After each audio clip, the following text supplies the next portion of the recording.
Prisca Thévenot, bonjour, bienvenue. Bonjour. Alors nous sommes 3 semaines après la reconduction du président de la République et la France n'a toujours pas de Premier ministre. Pourtant le président a dit il faut agir. On a perdu 3 semaines. On ne perd pas 3 semaines. Déjà, nous avons réussi à faire quelque chose, c'est-à-dire à défier tous les oracles, à permettre à un président de se représenter en dehors d'une cohabitation. Et surtout, je pense qu'aujourd'hui, au regard des défis qui sont devant nous, des enjeux extrêmement importants, notamment avec la guerre qui est revenue sur notre continent, avec l'enjeu climatique, mais également l'enjeu du quotidien pour les Français avec le pouvoir d'achat, eh bien, je dois le dire, l'urgence, c'est d'être patient. Patient pour choisir la bonne personne. La bonne personne qui sera capable, eh bien, je le souhaite, d'avoir une majorité pour pouvoir agir concrètement, très rapidement. Eh bien, donnez-nous son nom.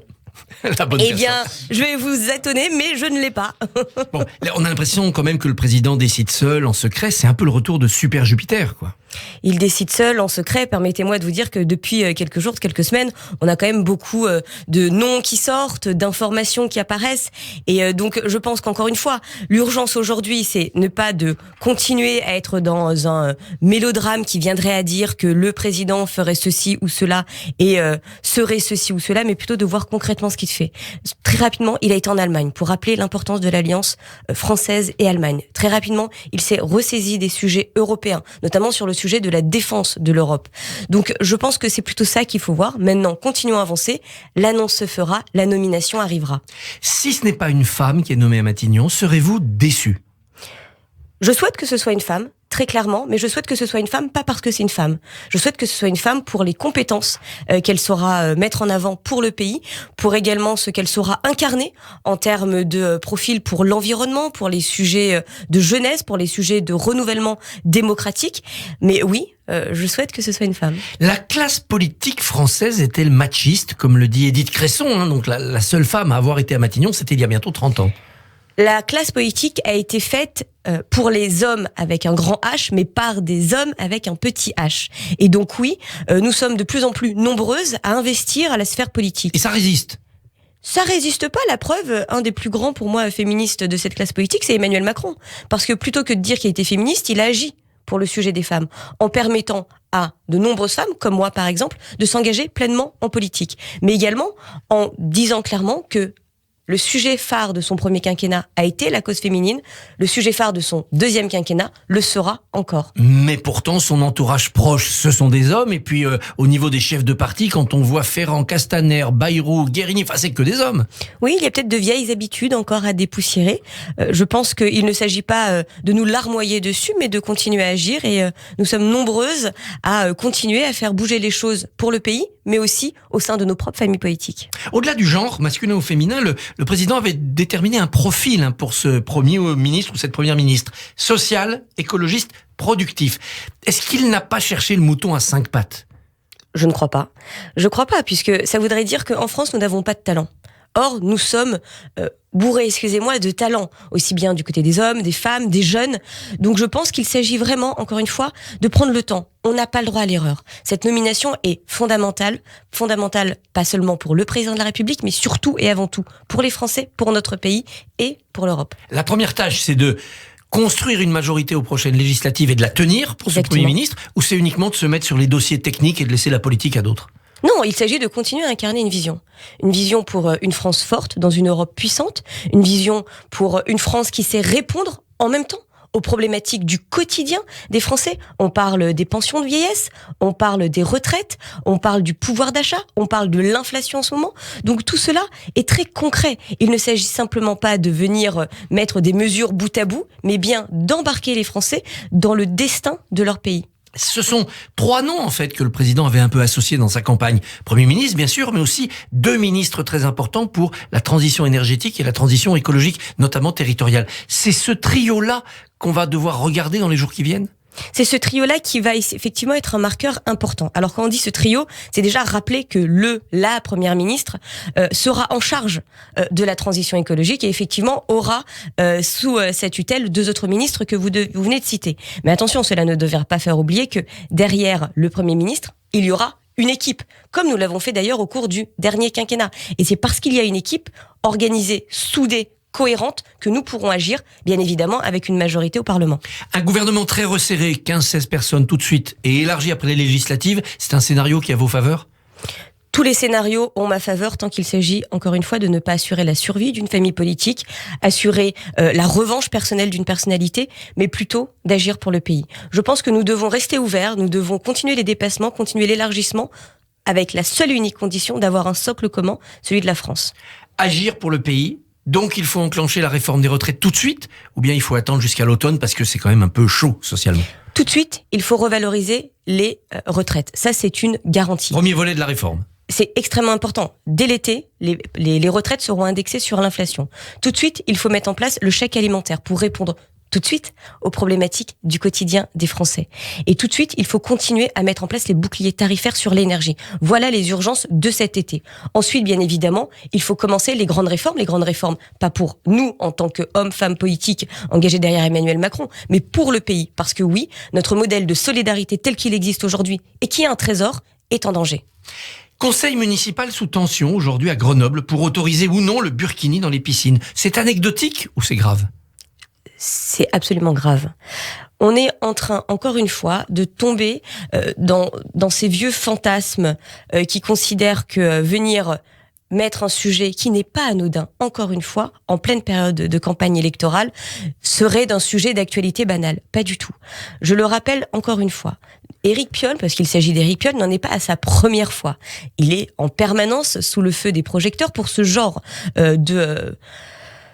j'en perds les mots. C'est quoi, c'est des mesures islamo-gauchistes ? C'est de l'électoralisme ? Vous l'appelez comme vous voulez, En revanche, ce qu'on peut dire de façon très claire, c'est que ça va à l'encontre de nos valeurs et de nos convictions républicaines. On ne vient pas promouvoir des coups de force politiques du burkini, parce qu'encore une fois, il s'agit d'autoriser le burkini dans les piscines municipales. Rappelons que quand on rentre dans une piscine municipale, tout citoyen, tout homme, tout femme, tout enfant en France doit respecter les règles. Et là, on viendrait déroger à la règle pour répondre à une volonté de politique religieuse. Il veut faire bouger les règles, dit-il, au nom du progrès social et des libertés. C'est-à-dire qu'aucune femme ne soit exclue de la piscine parce qu'elle ne pourrait pas y aller pour des convictions religieuses. Puis surtout, il veut autoriser aussi le monokini, par exemple. Il veut que les femmes soient libres de s'habiller comme elles veulent. Nous sommes en société. Je pense que Éric Piolle doit se rappeler quelque chose, surtout pour quelqu'un qui est un représentant de ces valeurs que nous incarnons en France, parce que élu et maire d'une ville importante. Une société demande qu'on réponde tous à des règles, qu'on respecte tous des règles communes. Et une de ces premières règles, c'est le sujet de la laïcité et d'être égaux face à la loi. En proposant ce genre de mesures, Éric Piolle va à l'encontre de tout cela. Et en tant qu'élu de la nation, il devrait se remettre en question sur cela, parce que j'ai l'impression qu'il ne se rend pas compte du mal qu'il est en train de faire à nos valeurs républicaines. Dans cette campagne législative au niveau national, l'adversaire principal de la majorité présidentielle, c'est la nouvelle Union populaire, désormais indexée autour de la France insoumise. Alors, ça serait compliqué de dire que c'est l'adversaire principal, puisque qu'est-ce que cet adversaire ? C'est une espèce de pâte à modeler un peu étonnante qui bouge, qui varie, on sait pas trop la saisir. Enfin, dominée par les filles, quoi. Oui, mais elle est dominée par quoi, surtout ? Elle est dominée par Jean-Luc Mélenchon, mais absolument pas mue par des convictions.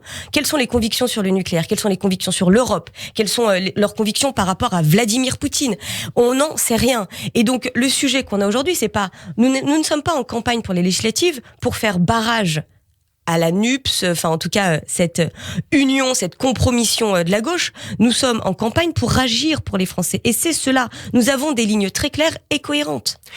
Vous-même, vous êtes candidate dans la 8e circonscription des Hauts-de-Seine, Chaville, Meudon, Sèvres. Alors, pourquoi ce chemin du 9-3 2017 au 92 en passant par Paris où on vous attendait il y a encore quelques semaines ? Bien, vous savez, je crois que je suis un peu comme toutes les Françaises et tous les Français. C'est-à-dire que je ne suis pas assignée à résidence au département de ma naissance ou au département où j'ai pu voir mes enfants grandir. Je suis fondamentalement une francilienne et oui, au gré de ma vie, j'ai évolué. Maintenant, l'enjeu que j'ai aujourd'hui, c'est effectivement que je me présente aux élections législative, une élection fondamentalement nationale, mais vous avez raison, qui doit répondre à des problématiques locales. Et c'est pour ça que je suis très heureuse, honorée de me présenter en binôme, et j'insiste sur ce mot, en binôme, avec Virginie Lanlon, qui est la première adjointe au maire de Meudon, qui est élue à Meudon depuis près de 14 ans, qui est meudonnaise depuis toujours. Et nous nous inscrivons toutes les deux, alors qu'elle est élue UDI, que je suis élue La République En Marche au Conseil régional d'Île-de-France. Nous nous inscrivons et nous incarnons, je pense, la vision portée par Emmanuel Macron depuis 2016, celle du dépassement, celle de l'élargissement, non pas pour nous-mêmes, non pas pour la survie de nos familles politiques, mais bien pour agir au quotidien pour les Français. 2 femmes qui remplacent un homme qui était plutôt un député sortant, mais de votre famille. Pourquoi ce remplacement? Il y a une crise au sein de la République En Marche? Ah, nous remplaçons personne, nous continuons le travail.